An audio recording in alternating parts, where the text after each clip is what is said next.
So introductions. My name is Max Hebner. I'm the program and policy analyst with the dairy program. I will be helping us through the rule revision here for the eggs process, or for ATCP 88 eggs. First, it is a requirement of any open meeting with the state of Wisconsin to state that this was an open meeting. The open meeting notice was posted publicly.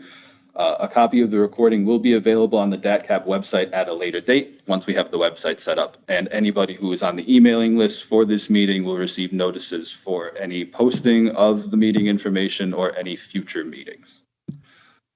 Today we'll be going over the scope statement process and what all that entails. Once we go over the details of what the scope statement process entails, we'll just jump right into the rule and start discussing each piece of it. So the scope statement, the intent of the scope statement is to get a collection of information from both DATCP staff and from external stakeholders about the need for any rule revisions. So this is not the rule revision process. This is our process of notifying the legislature and our secretary's office of what problems exist in the rule. So we are not allowed to revise language at this time. Right now, we are only going to be talking about what problems exist in the current rule. So try to use language, or try to not use language saying the rule should say this. Try and use language more like this is incorrect, here's why this is wrong. So if we focus more on what's wrong with the rule instead of what we want to have with the rule, we should not run into any issues with that. We just have to be careful with that. Once the legislature approves the scope statement, once they give us the thumbs up, we can go ahead and revise the rule, but that'll all come at a later date. So any questions with that before we get started?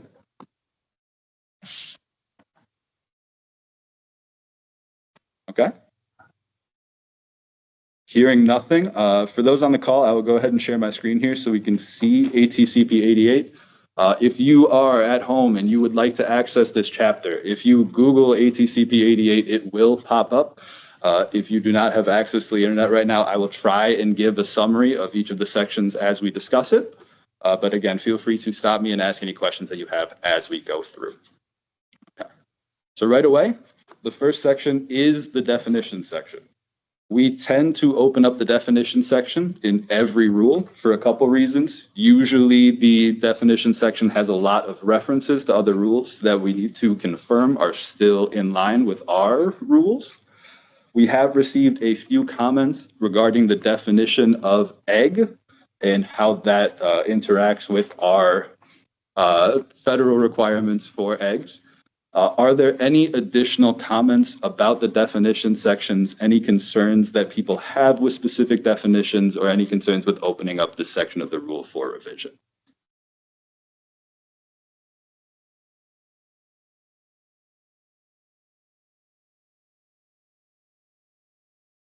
Okay, hearing nothing. I did realize one thing that I did not cover before we jumped into this, so while I'm getting on to 8802 here, if you have any comments that you wish to share with me after the meeting, if you are having any audio issues, if you do not feel comfortable sharing with the group that we have here, you can always feel free to email me or call me after the meeting and share any comments that you have. We still have a little bit of a process before we draft a scope statement meeting.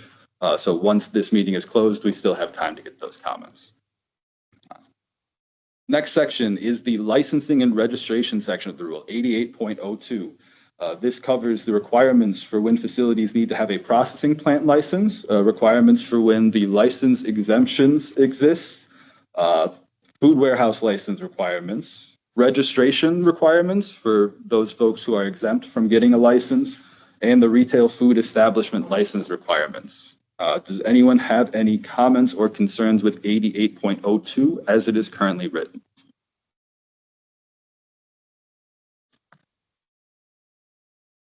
Max, this is Alex, would you like us to comment on the comments that we already made on the 88 revision site now, or is this any additional comments?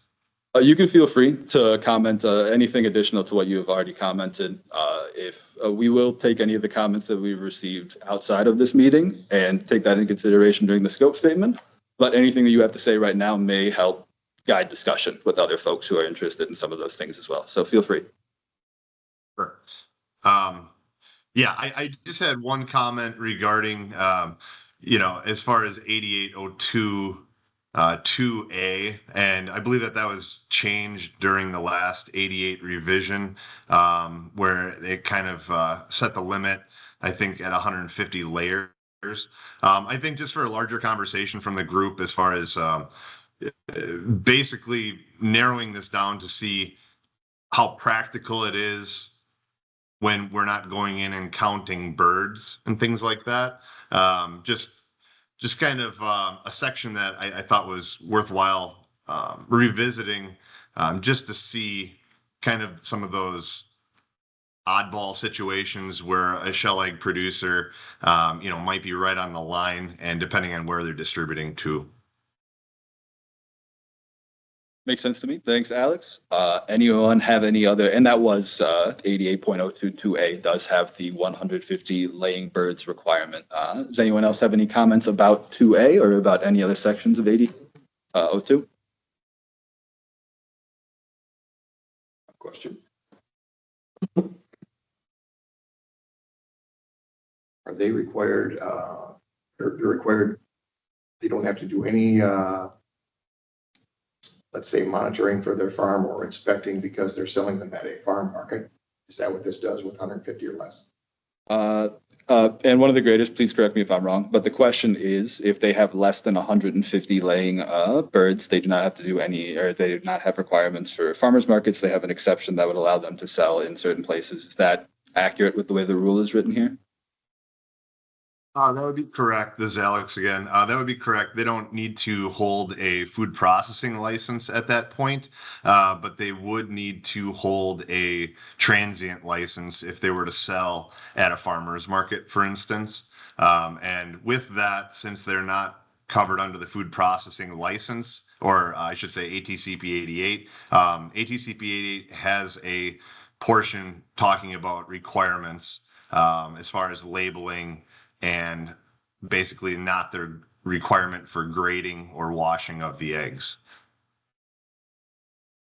Thank you, Alex. And yeah, so there are three different sections in 88.02. One outlines the food processing license, one outlines the retail food license, and one outlines the food warehouse license. Anything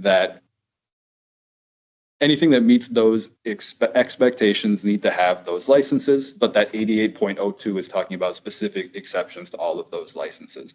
So in the retail section, there is a requirement for producers in 88.02 parentheses 5, the retail food establishment license. There is a requirement for people who are selling at a certain location. And so if you are selling at that certain location, you would still need to meet that retail requirement. But if you are meeting the exceptions as they are listed there, you may have a way to not need to have a certain license depending on your setup there.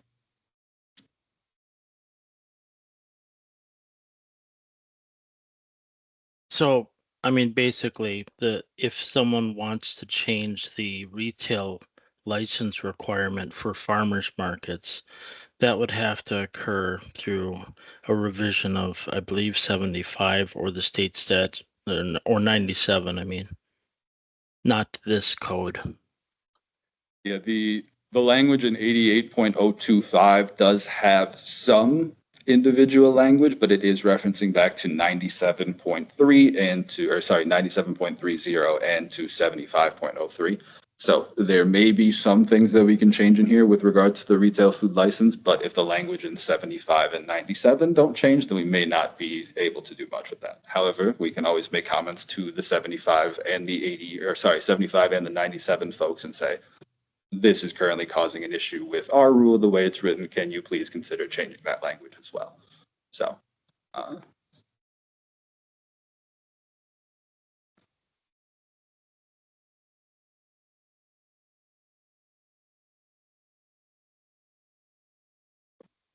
any other comments or questions with 88.02? If we are, I guess I should also note this too, since we are looking at opening up this portion of the rule, we usually use language that kind of broadly opens that section of the rule. So we have a specific comment on the 150 bird limit right now.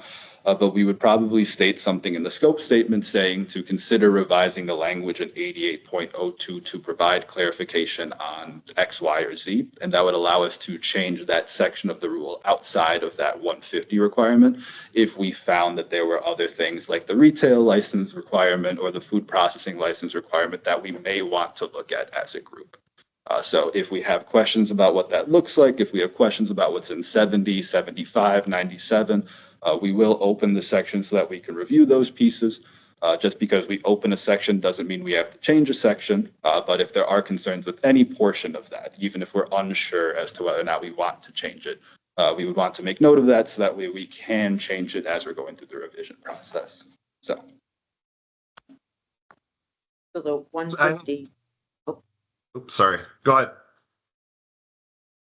My question is just, so the 150 layers, according to you, is up for discussion then? Because at this point then, what is the regulation to 149 or less? exactly, like there is no reference to, there's a reference to 97.29 in this section that kind of talks about those requirements, but whether or not that 97 section is so strict as to require that practice is up for interpretation, I guess. So we would need to review to see if there is a way that we could either modify this section of the rule or modify 97 to allow for that if there is interest from industry stakeholders and if there is not a valid food safety concern or otherwise about why that exemption exists.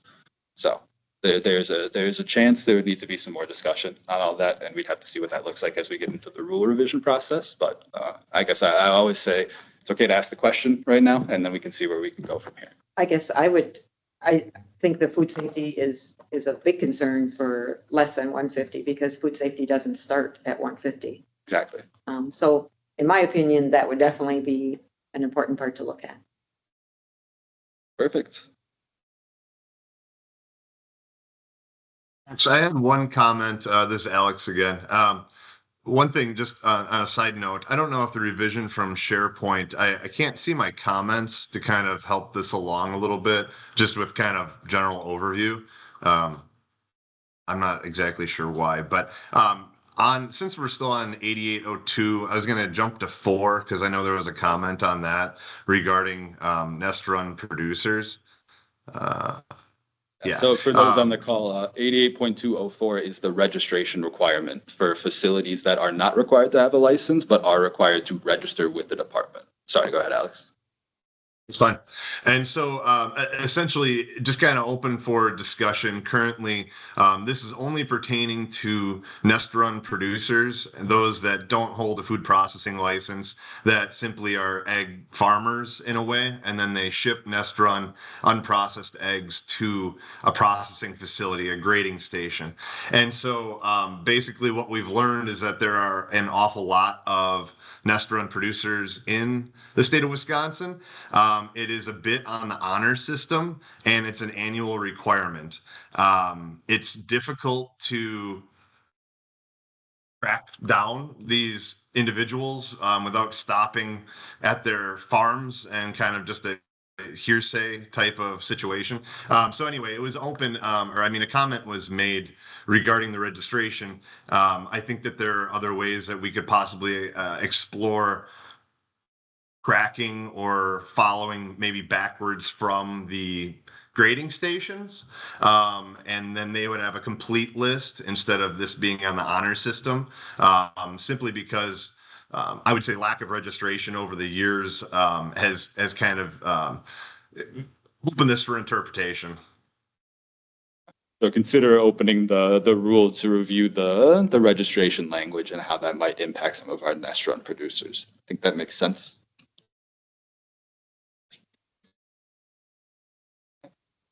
Before we hop on down to 88.04, any more comments on the licensing piece of all this? I guess licensing and registration. Seems like that section will be open pretty thoroughly, so we'll have a lot of time to discuss that as we move forward. Next couple of sections, and I should say this too, first part of this rule is a little heavier with a lot of the language. It gets a little lighter on the back end, so we may take a little more time on these front couple pieces, but make sure that if you have any comments, feel free to share them. If you need to step away or if this goes on for a little longer than you were planning, feel free to reach out to me at any point. But 88.04, federal registrations and records.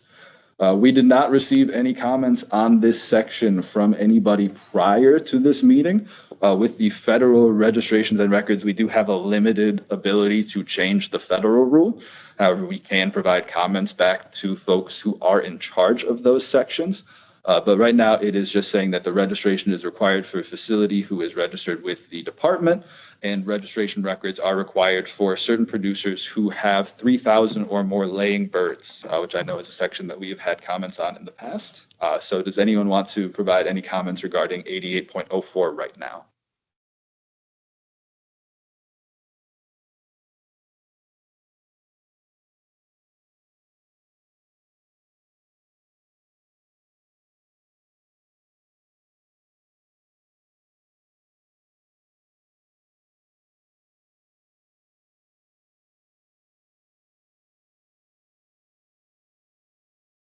So what happens between 150 and 3,000? What happens between 150 and 3,000? That is a good question. Does Alex or Greg, do you have any insight on between 150 and 3,000 eggs? What are our requirements, or how does that work between the state's rules and the FDA's rules? Well, they're still required to Sure, be so this is it. licensed. Sorry. Go That's ahead, right. Alex. So yeah, this is Alex. So the state of Wisconsin does not have a contract with the FDA to conduct any of those inspections for facilities that have over 3,000 layers. And so essentially the FDA takes care of those facilities or those egg producers, making sure that they're following the final egg rule and all the salmonella prevention procedures. Recently, I know that FDA is taking action based on risk, and so they will be looking at farms under 3,000 layers. So I would say currently DATCP defers to FDA. Typically, I would say maybe on a reactionary basis or a food safety basis, but they're tracking it back regardless of flock size. And Alex, with the FDA looking at flocks under 3,000, at least in this moment of time, in the interest of food safety, is there any talks about modification to any of the CFR language surrounding that we know of, that we may need to keep in mind while we're doing this revision? My personal opinion is that, salmonella presence in eggs has kind of been quiet up until recently. And so I have heard rumors that, that number of 3,000 may get cut in half to encompass more of the farms. Whether or not that's true, I'm not sure, but I think that that's probably a long way down the road.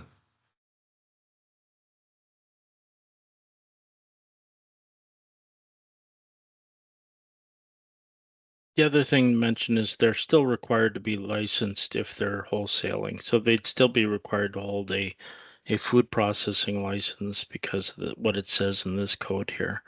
So anybody over 150 up to 3,000, they're still licensed. Anyone over 3,000, they're also licensed.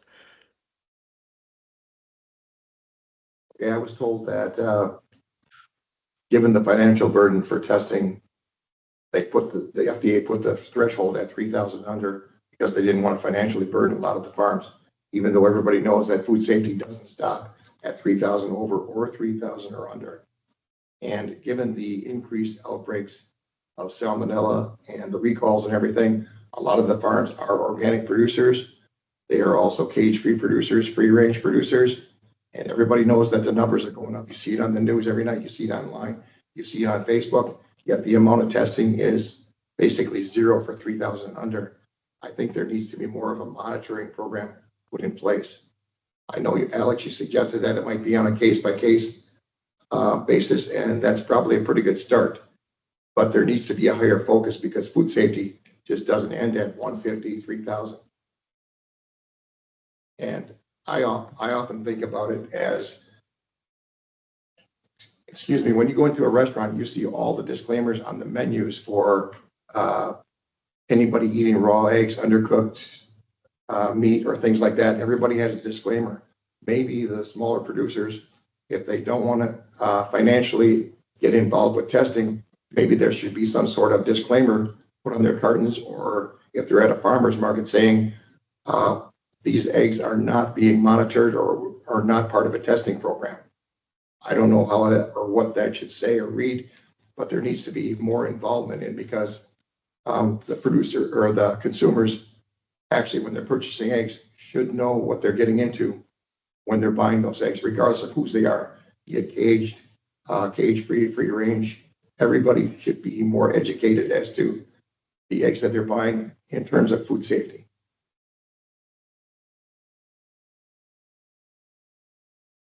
Well, I completely agree with you on all of that. The one thing I was just thinking about is that if FDA does have public comment, which I'm sure they will sometime, in the future, I'll certainly watch for that and pass that link on to you so you can certainly share that concern too. Yeah. Thank you. I made note of the same thing too. If we're going to have to do some digging into the federal rule to see what allowance that we have for things outside of what's currently written here. But yeah, if there's any information that we can provide to this group about their rules or what flexibility we have or what we can recommend back to them, make sure to get that along to everybody. But I think looking at things that we can do in our rule is important. So I think opening up that section and just kind of allowing ourselves to consider what options we have available to us makes a lot of sense. And then we can kind of go from there and see what options we have. Agreed. Yeah. So I think we've covered that section pretty well as far as opening it up. Does anyone else have any concerns or comments at this time about 88.04 of the federal regulations?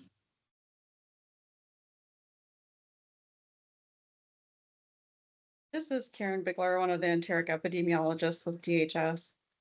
I just had a question, maybe for the group. Are there any requirements in this language about traceability? That was one thing that we ran into as an issue during the most recent egg outbreak in Wisconsin. It was difficult to identify not necessarily the source of the eggs, but exactly which farm those eggs came from. Are there any requirements for any farms of any size for traceability or documentation? Thanks. Thank you, Karen. Alex or Greg, do you have any comments about the traceability and the things that we do with the state? Yeah, hi, Karen. So if you look towards the end of ATCP 88, it talks to the recall plan. There are, different components to that as far as, how to keep track of your product. And then there was one other location somewhere in that same area, Max, regarding producer records. Some of it was more, I think it was maybe a little bit of older language, but yeah, I mean, there is a component in here, and I think that we can certainly, take a look at that as we get through 88. Thanks, Alex. I have a question regarding that last outbreak, Alex. When you had all the farms that collectively shipped the eggs to the producer in question, were all the farms retested or gone back and have surveillance on them based on the outbreak? Did you actually get to the bottom of where those eggs were produced, or did some farms not get checked because they were less than 3,000, let's say, because they didn't have to be? Yeah, hey, Paul. So without getting too deep into it, it really wasn't my program at the time, but I do know that, yes, FDA did a complete follow-up regardless of flock size. Okay, because going forward, that would be something that I'm sure they would want to have in place with respect to the rule here. Definitely. Thanks for that, Karen and Alex. On to our next section. This is kind of a larger section. 88.06 covers egg handling and storage facilities.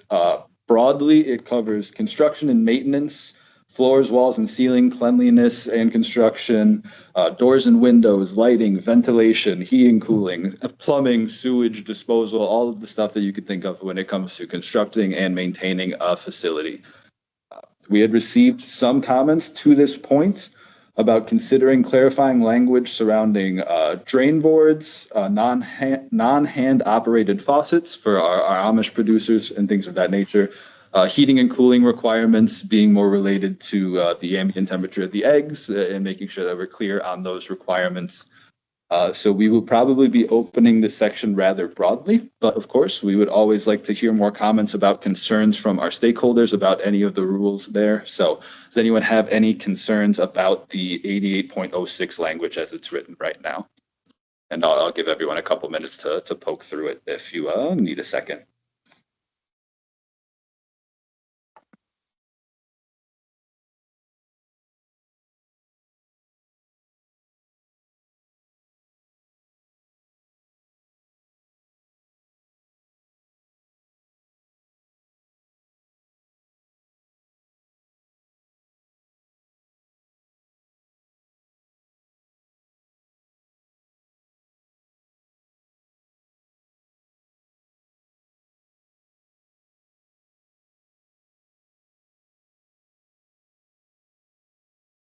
Hi, this is Karen again. Sorry if I should know this already, but are there documentation requirements for egg holding temperatures, for example?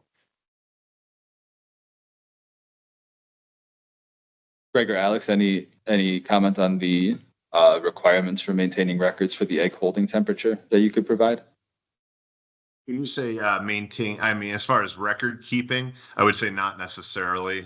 There's the time limits on how soon the eggs need to be brought under refrigeration. And yeah, that is in here. But as far as record keeping or, keeping a temperature log for that, I don't believe that is in here.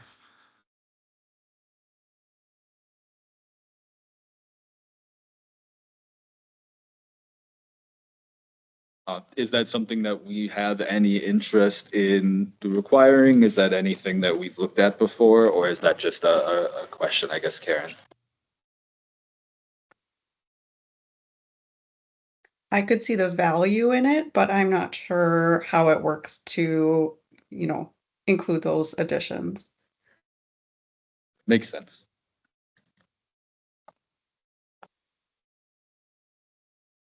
Does anyone else have any thoughts on either the comment that was just made there or any thoughts on the remaining pieces of 88.06? Again, understanding that we'll be able to come back to a lot of this language as the revision takes place. So don't feel like if you don't speak now, you'll never be able to, but let's try to get a couple more pieces if there are any that exist.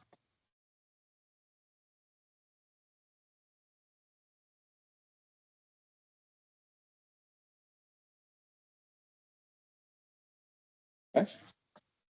Hearing nothing, again, if we ever need to jump back to a section either, feel free to do so when we need to, but I will move on to 88.08. Egg handling rooms, a little bit of a shorter section for 08. This covers the requirements for egg washing and grading rooms and egg storage rooms. The egg storage room requirements are largely surrounding that, the temperature requirements, some of the temperature measuring devices, things of that nature. I guess some of the stuff that Karen was asking about, I guess, short of records itself. So any comments or questions on 88.08? To this point, we have not received anything, but if we do need to take a look at this section further, happy to open up that part of the rule.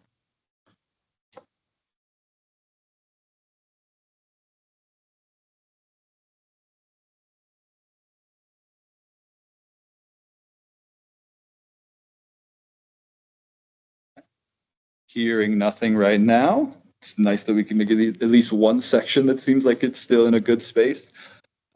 88.10, another one that is partially our rule, but also a little bit external to us. The NR 811 and 812 references that you see there, even the 809, the NR is the DNR rule. So we're sending a lot of references back to those sections.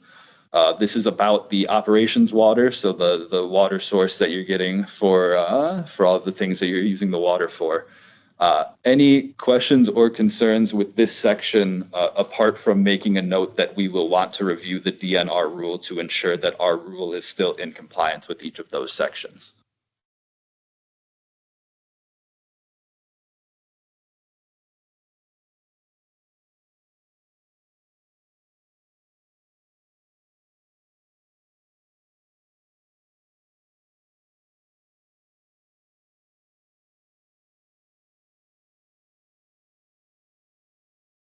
Okay.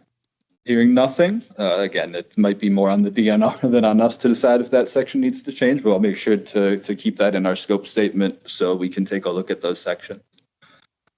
Next couple of sections are on equipment and utensils. The first one in 8812 is equipment and utensil requirements. This one will read a lot like the building requirements because a lot of these are based off of the construction and maintenance, the accuracy of the devices, all of the fun stuff associated with making sure that you are using clean equipment, that you are using appropriately calibrated equipment, and that you are using the equipment that is appropriate for the job at hand. It does talk about sanitary design, egg contact surfaces, single service articles to get into some specifics that are covered in this. But a lot of it is not vague language, it's very specific language, but a lot of it is language that just kind of covers those high level aspects of maintaining that equipment. We have received some notes about considering the language that we use. Adulteration is defined differently at the state level and at the federal level. So I want to ensure that when we use language like adulteration, that we are being clear as to what we mean by that. Are there any other comments on 88.12 about any of the language as it is currently written? Otherwise, we will review those federal requirements to ensure that we are giving clear guidance on that.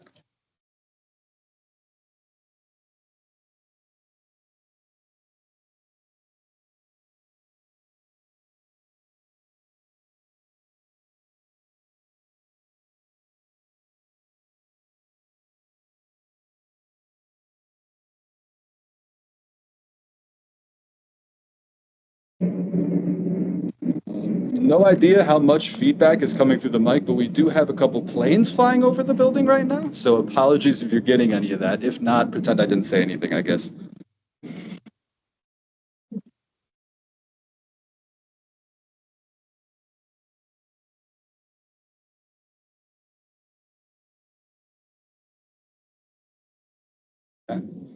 Hearing nothing, again, that section of the rule will be opened up to review the definition of adulteration. If no other comments exist, we can keep moving along here. 88.14 talking about specifically the cleaning and sanitizing of equipment and utensils. So this goes further than making sure that they are the appropriate and best maintained equipment, but going so far as to specifying how they need to be cleaned. This does talk a little bit about alternative cleaning and sanitizing procedures for anybody who may be using an alternative cleaning and sanitizing procedure for that equipment and the requirements that go along with that process.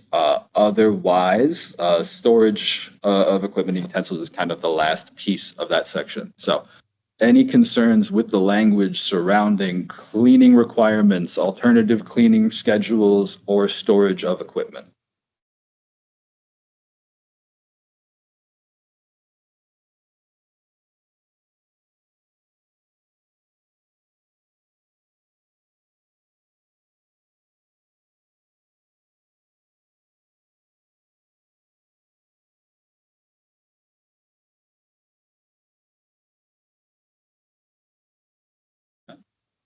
Hearing nothing right away, I will say that we have received a couple of comments. Again, that adulteration language comes back down into 14 as well.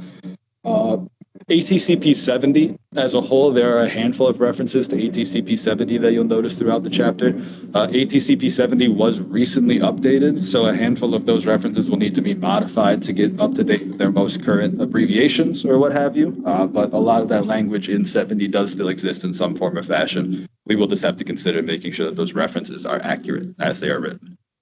So we will have more time to talk about this when it comes rule revision time. But if nobody else has any other comments about that, I think we can keep moving along then.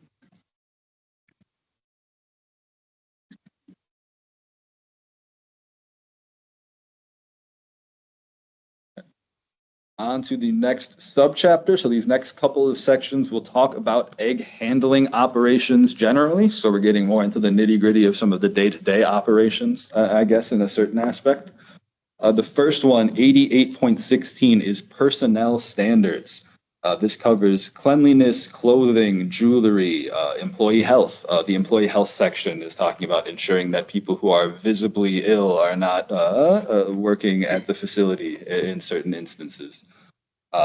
There is also pieces on use of or consumption of food, beverages, and the use of tobacco, specifically tobacco in this instance. I know we've updated a couple of rules to be a little broader in those sections, but comments that we've received on 16 so far are none. People seem to be okay with the cleanliness rules as they are written, but I am open to any other comments that this group may have right now. So any concerns with 88.16?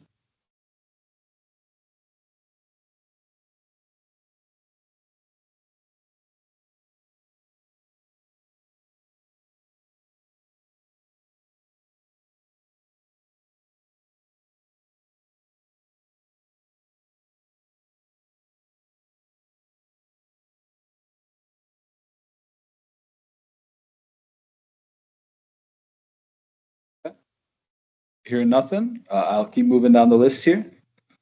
88.18, temperature standards. So this is talking about the temperature before packing, temperature after packing, temperature during transport, retail sales, and ballots. Apologies if I'm pronouncing that wrong. And also the prohibition of frozen egg sales. We have received a couple of comments on this section to clarify the state rule versus the federal rule regarding the sale of frozen eggs, as the CFR specifically has allowances for selling frozen eggs, although our definition of frozen eggs and the federal definition of frozen eggs does not necessarily align perfectly. So we'll have to take a look more at what that entails for our group. But apart from that specific comment regarding frozen egg sales, any other concerns with the temperature standard requirements in the rule here?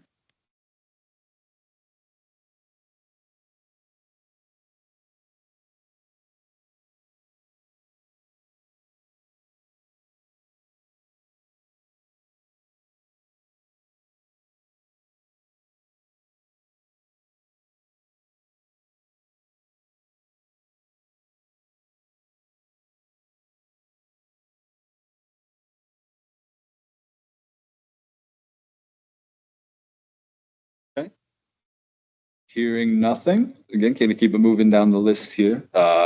Another section that will be open because of references made to other areas, but if we don't have anything more that we need to change, we don't have to make any more changes.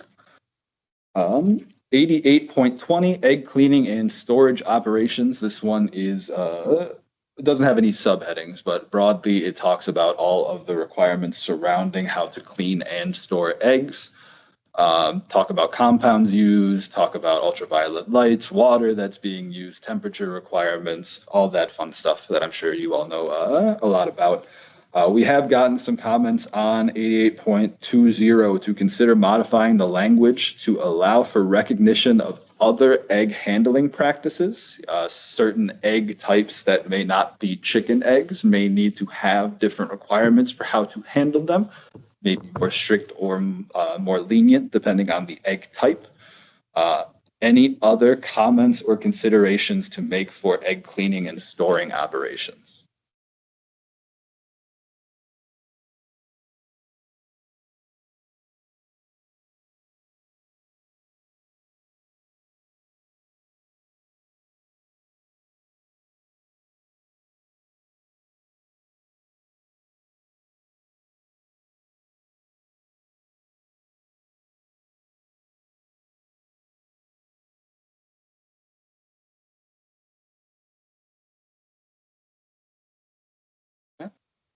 Hearing nothing. Handling and cradling requirements, I think just a one sentence section here for 88.22. I don't know if there's much else to to add here unless there's been some significant changes to our handling processes or equipment that we have here. So any concerns with the sentence that we have or the two sentences that we have here for handling and handling requirements?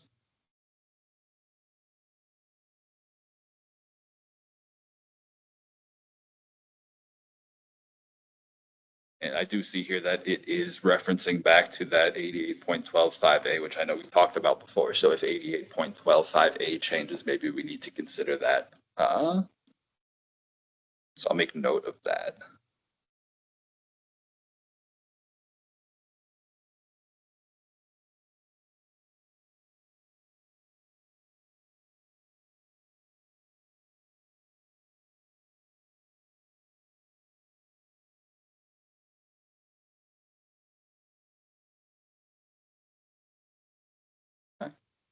Hearing nothing, on to the grading standards for eggs.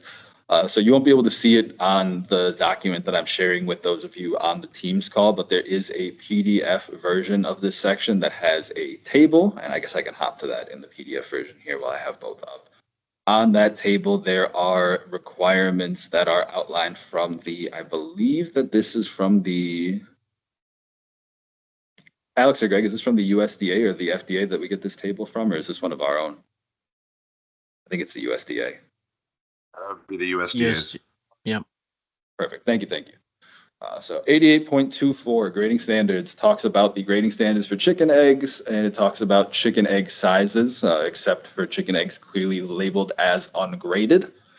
So again, these are USDA requirements from the table, but the language that we have here is at least in part our own. So again, happy to take any comments back to the USDA with concerns about the USDA language. Happy to try and adjust anything that we can adjust on our end for the 88 language. But any concerns from anybody about the way that that section of the rule is written at this time?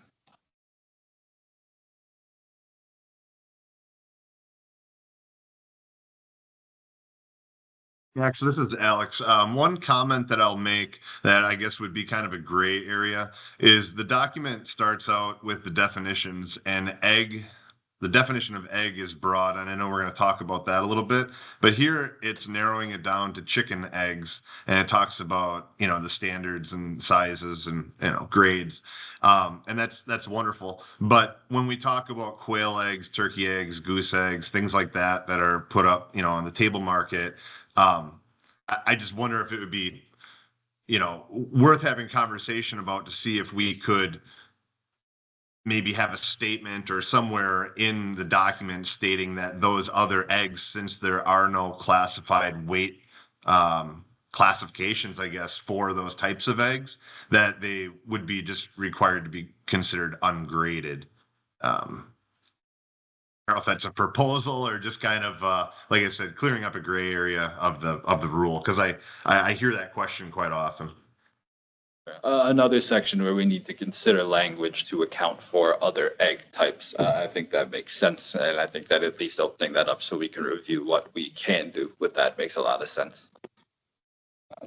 We did have some comments about the links to some of the USDA sites that were included here, as the USDA have made some changes to their references and their links there that will need to be updated. So we will have to open the rule up for at least that portion. But I do not think that we had gotten. I guess we did give the comments about clarifying the quality assurance language as well here. So this section will probably be open again, whether or not we have a lot of ability to change some of the USDA language or what other notes we may be able to put in there. We'll have to consider as we get to the rule revision stage. But any other comments or questions about anything listed in 88.24?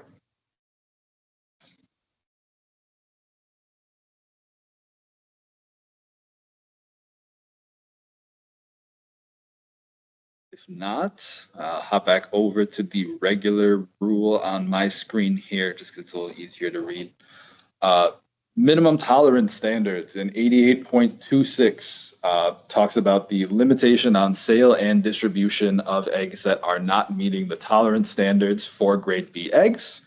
Again, it's a little bit of a straightforward section with just a couple of lines here. But is there any concerns with the language that we have here, or I guess any other comments from the group on this?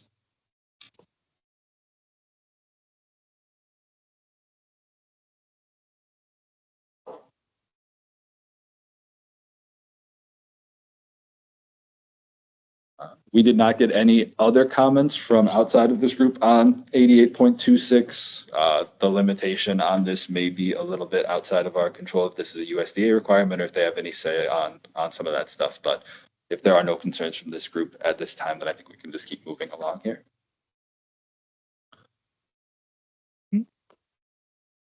88.28 is restricted eggs, which is just the prohibition against the sale of restricted eggs and some other rules regarding the disposition of restricted eggs. This is another situation where that 3,000 number comes back around, and we have some CFR language included here. So we will certainly want to review this section if we are reviewing the CFR language and if we are reviewing that 3,000 requirement that we mentioned earlier. Apart from that, I do not think that we received any comments about the restrictions on restricted eggs, I guess. So are there any comments or concerns with the group for how this section is written, besides some of the items that we noted earlier with the CFR language?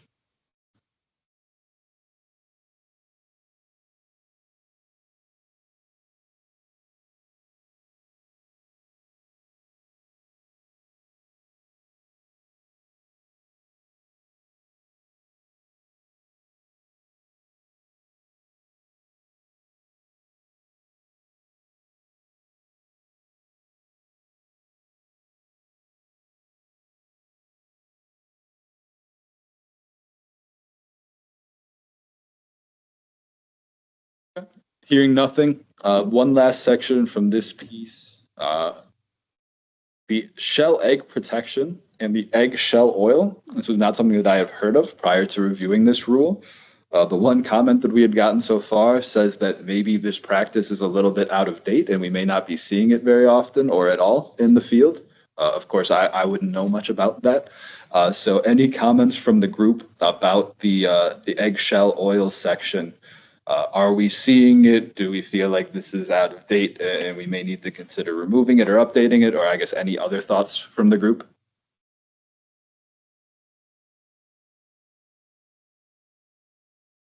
This is Alex. One comment I would have on that is comparing other states' rules to ours. I didn't see very much on the oiling of eggs in their rule. I guess I would say that it seems like in higher up in the section, it kind of points to safe and suitable compounds already. It seems like it could just be lumped there instead of in its own category. I think that's just a little bit of the background. I really can't find much history on it either, unfortunately. Sure. Thanks, Alex, for that. And yeah, if during discussions, I think we could consider removing this section in the scope statement. We can at least state that. And then if we decide as a group that this meets the requirements that we had stated earlier and doesn't need to be restated, or if we decide as a group that we found that there are people who are still using this practice and there's a specific reason why we would want this called out in rule, I think we can at least have that discussion at that point. So.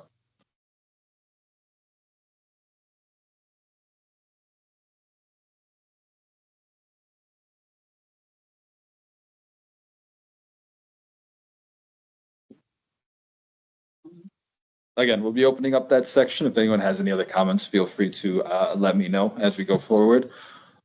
Next sub-chapter here, packing and labeling. Only a couple more sections here, so thank you all for sticking it out here. I know we have about 10 minutes left in the scheduled meeting time anyway. Happy to stay over if we need to. Next sections are about packing and labeling. The first section specifically is about egg packing itself, and it talks about packing to maintain quality and the packaging requirements, clean, good condition, free of mold, mustiness, and odors, et cetera, et cetera. From this section, we have, I thought we had seen something on this. Oh yeah, I'm looking at the wrong notes here. We had a comment saying, consider modifying language to change small end down requirements. It seems like as time has gone on, there's a belief that the packaging itself will have more of an impact on that than the orientation of the egg. And also another comment about defining specifically what clean and in good condition means here, as we've received that comment in a couple other sections in the chapter as well. So there's a good chance that we will be opening up the section of the rule, if not to revise it, at least to review those pieces. So does anyone have any comments or concerns with this section, or I guess opening this up and taking a look at some of those pieces?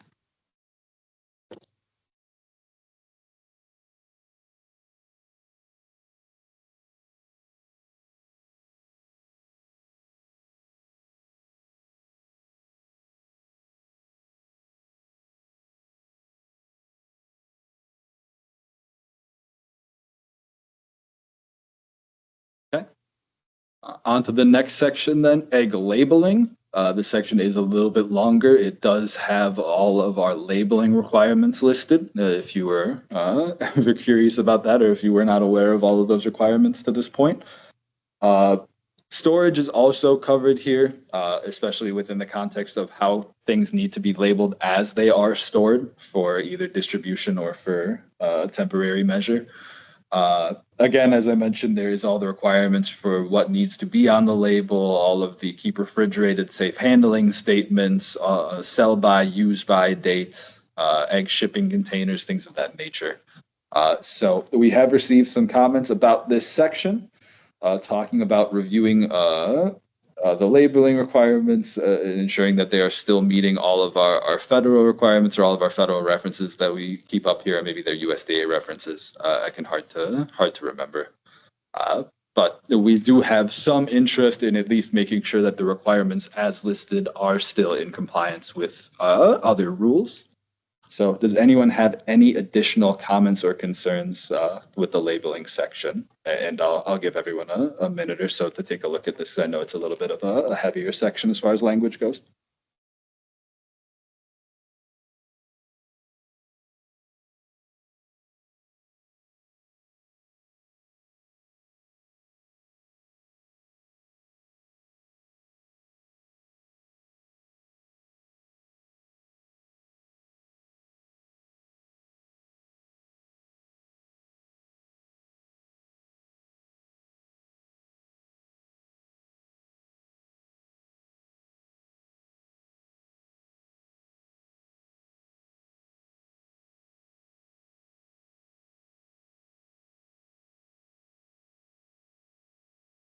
Just for those on the call, if you're unable to see the language, this section does also cover eggs sold or shipped by producer to an egg handler and the exemption surrounding that.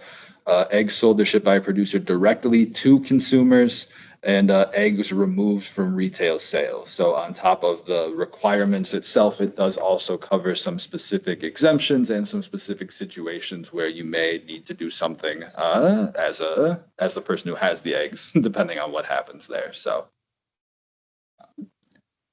give another couple seconds here if anyone has anything that they want to shout out, or if people are still reviewing the language.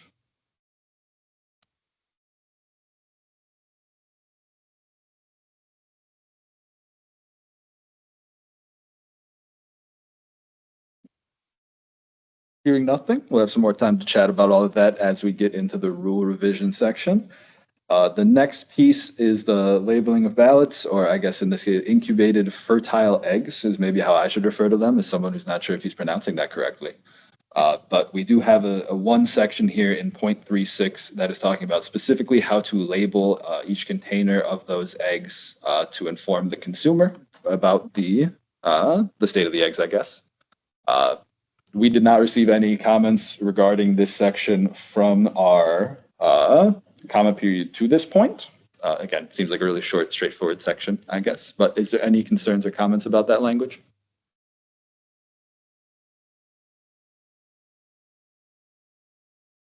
So this is Alex again. I'm just going to just a little bit of a background on this. So Wisconsin is currently the only state in the country that has a specific rule for ballots. Balut is how you say it. So it's interesting. Not that I'm aware of in my area, at least. I don't deal with any balut producers. Although it seems like at least once a year, I get a call or an email on someone inquiring about it. So it's an interesting part of the rule. It's maybe housed in the wrong area, probably more of a food product than it is, compared to shell egg type stuff. But anyway, that's just a little bit of the background where it seems like it's a bit of a fad in a way where they like to do it or think they want to try it at least. Makes sense to me. Thanks for that, Alex.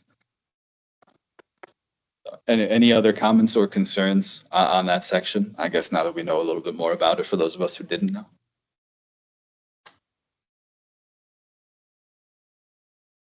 Okay.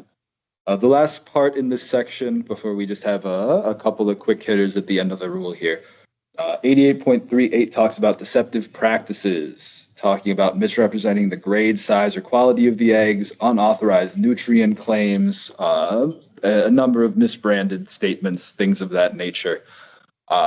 We did not receive any comments about this specific section. It seemed like most people were okay with the language that was written here and support that we have this in rule. It's another one that we do have CFR language in 88.382 here. So we may at least want to open up this section to ensure that we are still in compliance with this Code of Federal Regulations. But does anyone have any other comments about this section or concerns with the language as written?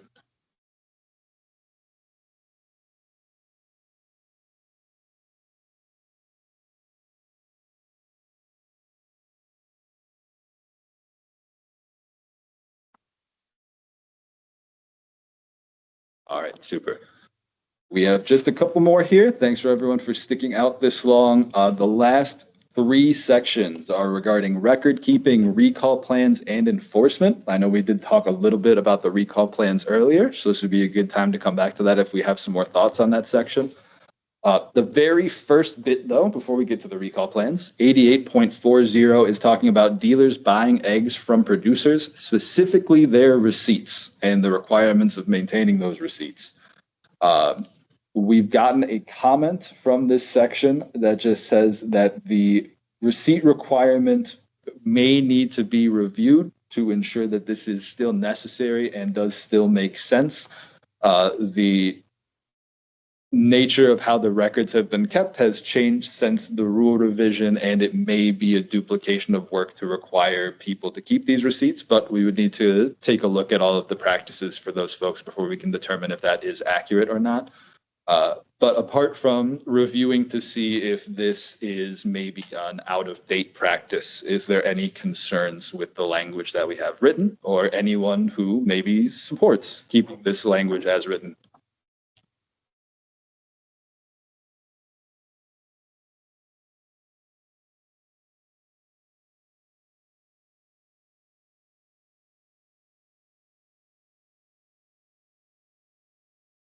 This is Jen Como from DHS. Just a comment for thought. When going back and doing a investigation on an outbreak, maybe looking at this section to ensure safety and how to follow the eggs that are sold back to certain individuals. That should be reviewed if this section is going to be either updated or removed.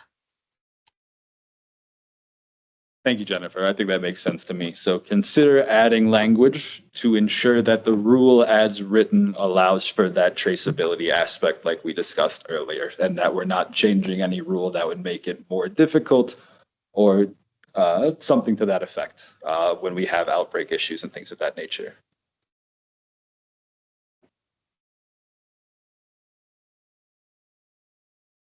Any other comments on the receipt portion? I guess we could also jump into the recall plan portion. I know a lot of this kind of blends together. The recall plan section 88.42 talks about having a plan required and the contents of that plan. to identify key individuals, identify points of contact, procedures for tracking egg lots, things of that nature. So I know some of that will be related to the traceability comments that we had earlier, 88.42C. Does anyone have any other comments regarding the recall plan, traceability, or anything that might be impacted by this section of the rule?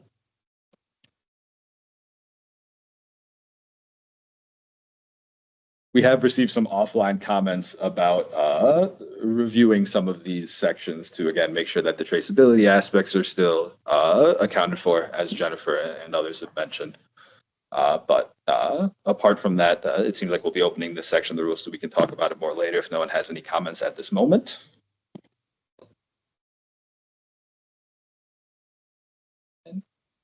I guess I say that as kind of a little bit of a closer here, because our last section, enforcement, just simply says any person who violates this chapter may be prosecuted under 93 and 97. Those sections have not changed, but we can always take a look to review to make sure that language is still appropriate. So with that, I do have a couple of more statements for closeout and for planning ahead as to what comes next now that we have these comments from you all. But before I do that, I guess I will give another chance. I'll just open the floor. Does anyone have any comments or concerns, questions, or otherwise about anything we talked about today or anything in 88?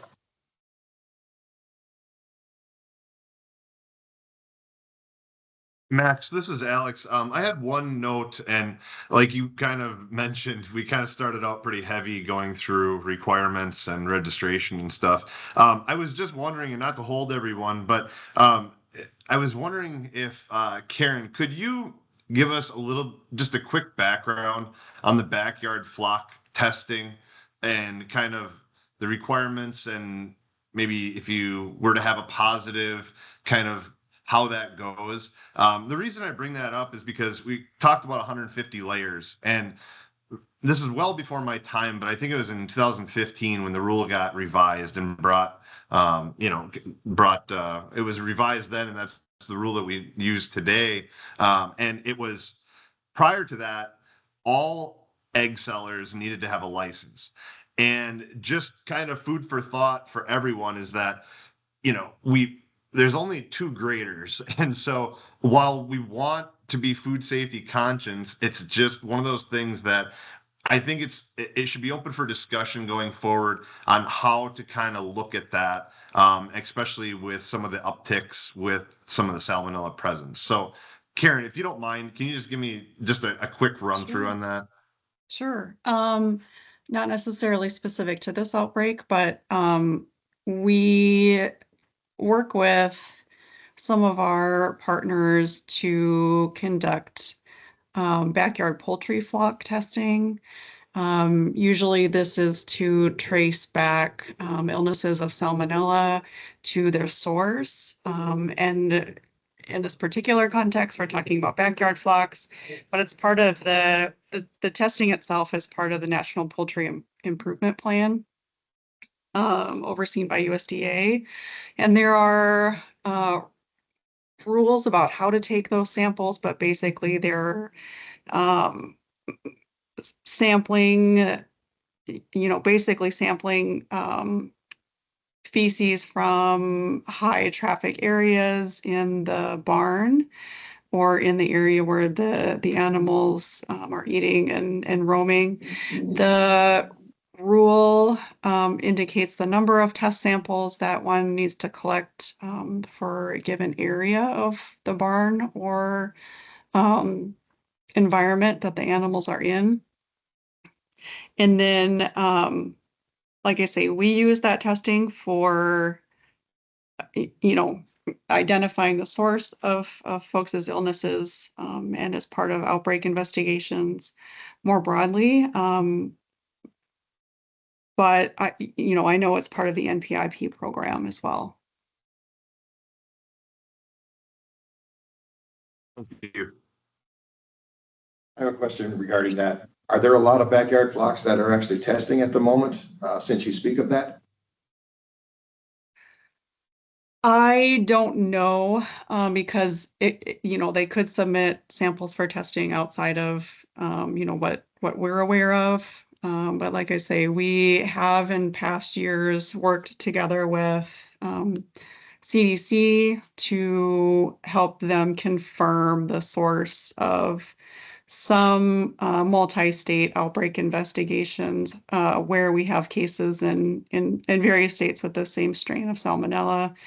And they're using the results from that backyard poultry testing from various people's or, flock owners' homes to identify, trace back to the hatchery where those birds came from, and then do education with the hatcheries. And that's sort of what I know about the backyard poultry testing in terms of, you know, whether or not or how much it's used outside of that context, I'm not sure. And since it's hard, or since it's not a requirement, it'd be very hard to put a percentage on the number of people that are actually testing, correct? Correct. Yeah, that's my understanding. So if we're underneath 3,000 that don't have to test, would you say that this law or the idea of 3,000 and under or 150 less, the amount of people that not testing or don't have to test, that this law would actually promote people to stay underneath 3,000 so that they don't have the financial burden of testing, excuse me? I can kind of, I can't necessarily speak to folks' like financial motivations, but from a public health perspective, I can echo what someone else on the call said earlier, which is just, we see salmonella in flocks of, coming from flocks of all sizes. In my experience doing the trace back with multi-state outbreaks, those backyard poultry samples are not uncommonly positive, especially when we have an epi-link from our case patients back to their backyard flock. So I would say there's no number limit that I can think of that would make sense in terms of public health. Right. So the whole idea of public health is put on hold, maybe for financial reasons or some other reason, based on the way the law is written here. It seems like like you mentioned earlier, it seems like the FDA had made that distinction earlier on. Yep. So And I'm not here to point the finger or blame anybody, certainly. of course. It's an FDA rule, and I get it, but I just seem to, it draws that conclusion. We keep coming back to the same place. Right. Food safety doesn't have a number listed with it. So Correct. yeah. So I think you're seeing the same things that a lot of the people in the field are seeing as well. So Right. Good information. yeah, thank you for that, Karen. Anything else that you wanted to add to that? Didn't mean to hop in there. Sure, no, thank you. I appreciate it. The only other thing I can offer is I think, that the backyard type of sampling under that program is something that is intended for flock owners to do themselves rather than, I think with some of the other environmental sampling, it gets a little technical, and flock owners might not necessarily want to or be qualified to do that type of sampling. So it's some way to try to get at that same information, but without having to go through all of the really technical aspects of the environmental sampling as it's written in the FDA plan. I have another question for you, Karen. Since we are part of the industry, we all know that testing goes on 3,000 over, 3,000 under. There's a limit there. What do you think if the public actually knew what this law entailed and gave exemption to 3,000 under? If everybody knew that law existed, what do you think the public response would be to that? Given the numbers of upticks in increases in illness out there. Yeah, it's really hard for me to say, but I think in general, I feel like the average individual is surprised by a lot of these specifics or details, even things like what is a properly cooked egg? Well, it's firm all the way through, you know, the whites and the yolk. So I think there's always going to be that gap in public knowledge, especially of some of these things that are more technical. I don't think your average person would know what these rules are. If they're at a farmer's market or if they're at a farm side stand, I think to the average consumer, an egg is an egg. Right. But, obviously I can't speak to everybody. But I So- think in general, people don't necessarily have awareness of all of the technical aspects. And I think to your point that you mentioned earlier too, I think we see a lot of this on the dairy side when it comes to labeling requirements, where once things get put on the label, whether or not it's the most important public health aspect, if the word gets out there and people are really going towards we want grade A products, we want this, they will levitate to things with those things on the label. So it can be very easy for the public to get information and run with it if we have requirements stating, like you mentioned earlier, these were handled in this way, this type of thing out there. It's hard to say how people would react, but it's very easy to kind of link those two things and say that there would probably be some sort of reaction to knowing that information. Might not be a bad idea to have that information out there for them. Yeah, but I think so too, only because when you speak of like a farmer's market or roadside stand, I think when people see the product, it's the general assumption that that they're monitored as well, that if they're for sale, then they meet the criteria to be able to be for sale. So maybe that false sense of security that everything is meeting the same standard.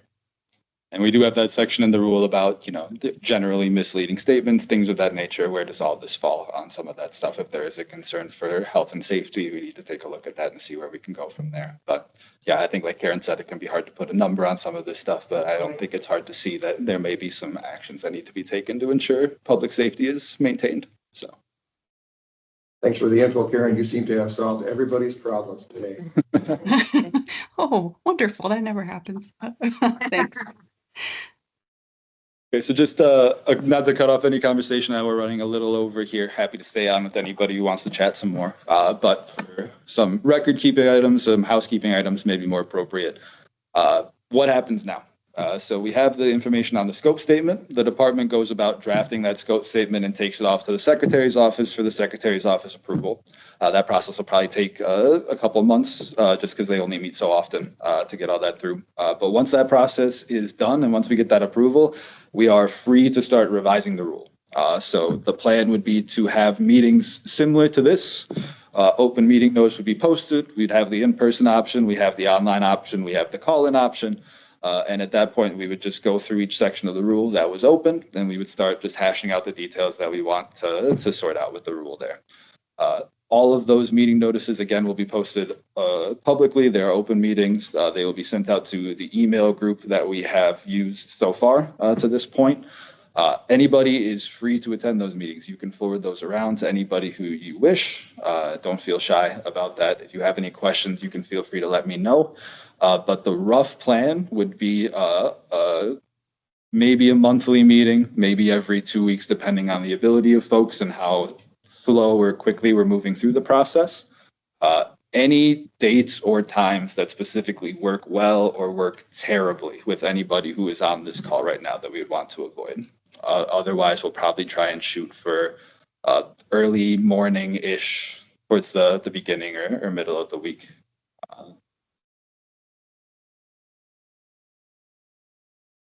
Wednesdays work great for our company, but that's just our company. Well, if you're One of many. Yeah, of course, if you're the one speaking up, then you're the one of one right now. So, and again, there's no requirement to be at every single meeting. The agenda will be posted with the open meeting notice with kind of general ideas of what sections will be going over for each meeting. So if something is more or less important to you, you can kind of make the decisions on that. But of course, if no other comments or questions about that, I will just keep sending out information to the group as we have more information available. And if anyone else has any concerns or otherwise, they can always reach out to me in the same manner. So any other thoughts from anyone on the call? Any other final questions on any of this stuff before we wrap it up here?